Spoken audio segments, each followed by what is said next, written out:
Hello, students. This is Dr. Henry, and I'm your instructor for BUS 215 Business Communication. This week, we're covering Chapter 7, and Chapter 7 is all about email or using email as an effective business communication channel, and some of the other ones, such as instant messaging and phone calls. All right, so you need to strategically choose the channel that you're going to pursue for communication. So the medium, if you will, is whatever the communication channel is. And in this chapter, it's covering emails, phone calls, or face-to-face communication. And then it goes into three key considerations that you want to consider before you choose which channel.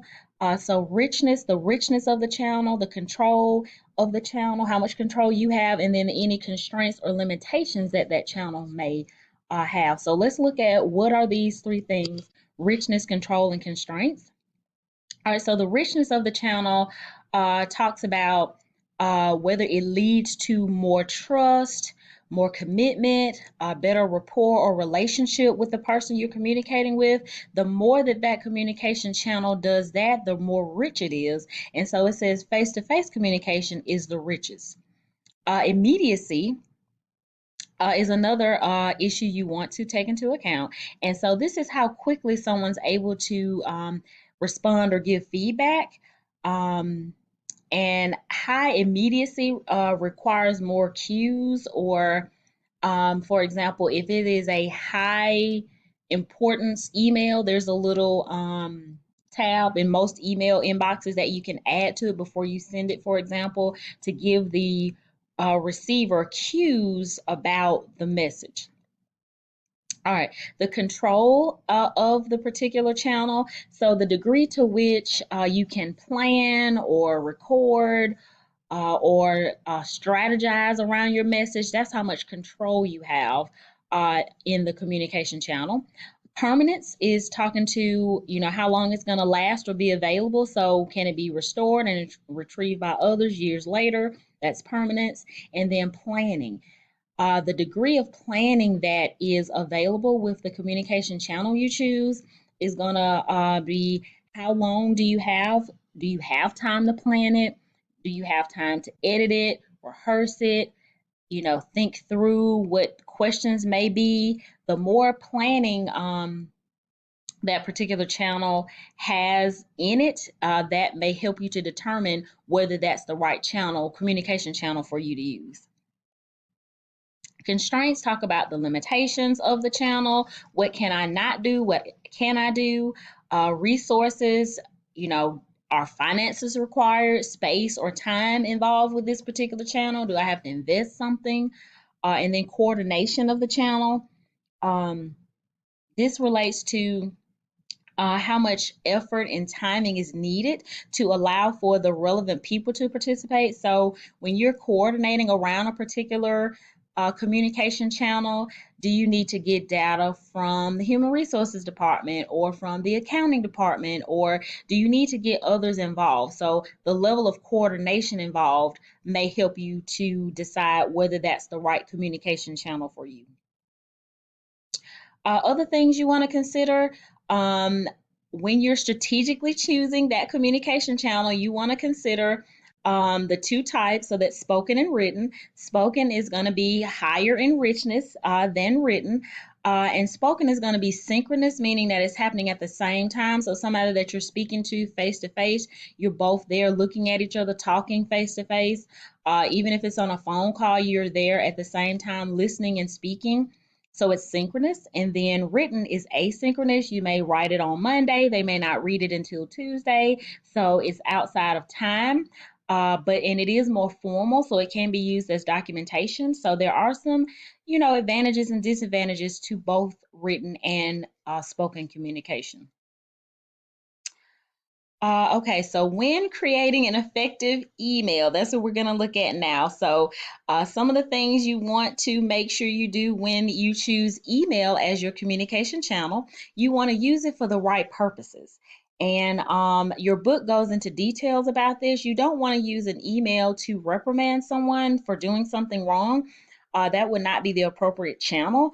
But if you want to get out information about an upcoming meeting or report, then emails would be okay for something like that. So make sure your email is used for the right purpose. Ensure ease of reading. Remember, in the last two chapters, I believe, chapters 5 and 6, talked about making something readable or making it easy to read. So you can refer back to that. You want to show respect for the person's time. You don't want to send it and expect them to respond to you in the next 5 minutes. You don't want it to be, just pages and pages and pages that takes them forever to read. So you want to respect their time. You want to respect privacy and confidentiality. If they email you, you want to respond promptly.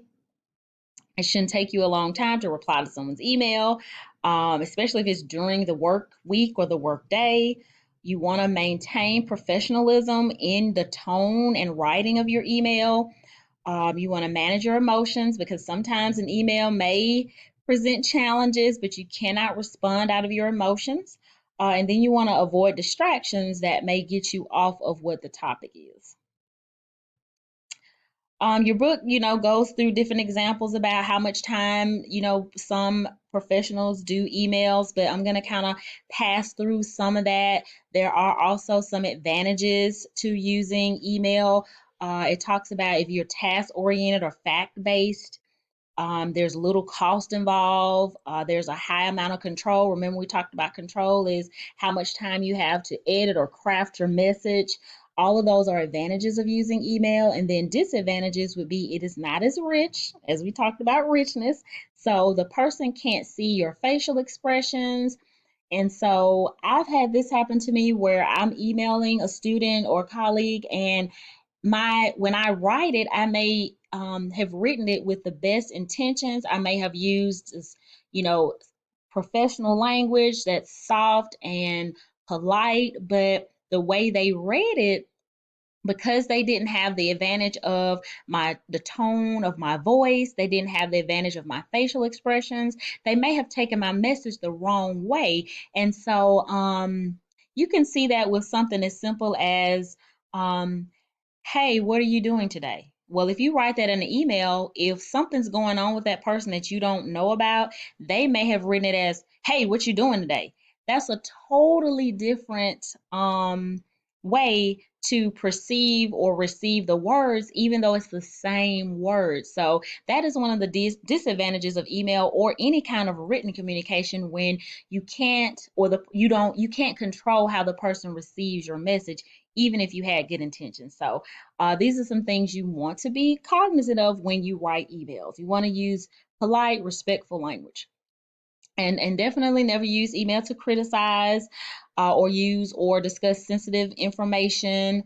Um, and you don't want to have inefficiency in your email. If you have facts, you want to make sure that they are researched before you write them in your email. We talked about ease of reading. These are some of the components of the email. Now, I hope that this is not you, and hopefully not all students, but some students will send me an email and it doesn't have a subject line. So I'm not quite sure what is the topic of the email going to be. So these are things you want to make sure you pay attention to and add in your emails, whether it's for school or work or for family or personal business. You want to make sure that you fill in all of this information for your reader. So the subject line, the greeting, good morning, how are you doing, Mrs. or Mr. or Dr. So and so. You want to have the content of the message. You want to close with, sincerely, best regards, your signature. And if there are any attachments, don't forget to add the attachments. Okay, there are several examples that are throughout the book and throughout this particular PowerPoint presentation, which will be available in Blackboard. We talked about some of these things already. I do want to stop here for a second where I talked about managing your emotions. So sometimes emails will invoke emotions that's, unintended, intended or not intended. So you want to be aware of that when you're writing. So the neutrality effect talks about recipients are more likely to perceive messages with an intended positive emotion as neutral. So it's intended positive, it's perceived as neutral. Negativity recipients are more likely to perceive messages that are intended as neutral as negative. So what this is saying is you want to always write in a positive tone because it's going to be read as neutral. If you write it in a neutral tone, it's going to be read as negative. And so this is again because with written communication, the person does not have the benefit of your tone of voice, your facial expressions, etc. Some other things that I wanted to make sure that I covered. Instant messaging is another form of communication that you might use in the workplace. Some different workplaces use different applications. I think Slack is an workplace used instant messaging application. There are some others that I can't think of right now, but it just is it's pretty much texting in the workplace, except it may be attached to your desktop, it may be attached to your email, and it's a way for you to quickly communicate with your coworkers, for example. Now, of course, we all have instant messaging or text messaging on our phones, but this is a little bit different for the workplace. And not a lot of workplaces use it, but those that are heavily have a team heavy culture, they may use it more than others. So if you are in an organization that does use instant messaging, you still want to follow these same rules for being effective with your communication. You never want to be rude or inadequate in instant messaging, and you don't want to cover things that are unrelated to work either, because there's always it'll be permanent. We talked about permanence. Anytime it's digital, it's saved and it can be retrieved and read by other coworkers or supervisors. So you want to be careful with what you communicate at work. It has helpful tips that pretty much mirror some of the things we've talked about as it relates to email. So I'm going to kind of skip past this. Managing your digital communications, whether it's instant messaging or email or text messages or even social media, these are some great guidelines. For the workplace, you do want to check it several times a day. The book mentions 4 or 5 times. However, if you're at work, you don't want to be checking messages, even if it's work related, all day long. So it says wean yourself off of it at certain points. So check it when you need to, but also focus on your work when you need to. And then it says you need to develop some habits or strategies to help you manage your inbox. And this could be your instant message inbox or your email inbox. And then turning off alerts. So anything that'll buzz or chime or vibrate or make a sound in the workplace, you want to turn those off while you're at work. And over the phone, where you're actually talking with the person synchronously or on there with them at the same time, this is how you can build connections. You can use phone calls to build connections, and so the book offers uh, some guidelines for you to follow when you are having to engage via phone. So it talks about scheduling time for that, ensuring your audio is appropriate, having a warm greeting, start with small chat. Hey, how you doing? Where's the weather where you are? And then definitely speaking with a pleasant and enthusiastic voice. Share conversation time, meaning that you don't monopolize the entire conversation and they don't. You both equally have time to talk and discuss. Make sure you're not multitasking, meaning that you're doing other things when you should be paying attention to what the person is saying. Take notes if you need to, if they're giving important data about what you all are doing in the workplace. And then also close with appreciation and any follow ups that you both or the team has agreed upon. One more thing I think I wanted to talk about. This is the last thing I wanted to talk about, and it is whenever you have to use technology in the workplace. Now, whether it's for a video call or conference call, you want to do this first thing here, which talks about practice using the technology way before the call or the conference. You know how to use your webcam, any other interactive tools that might come with the application. And then, of course, once you start the call, make sure that you have a purpose and an agenda, and then follow that to make sure it's an effective. We covered effective virtual meetings in another chapter. Make sure you do that. We're about the end of my time, so I don't want this to go into more than one video. So thanks for watching. Bye.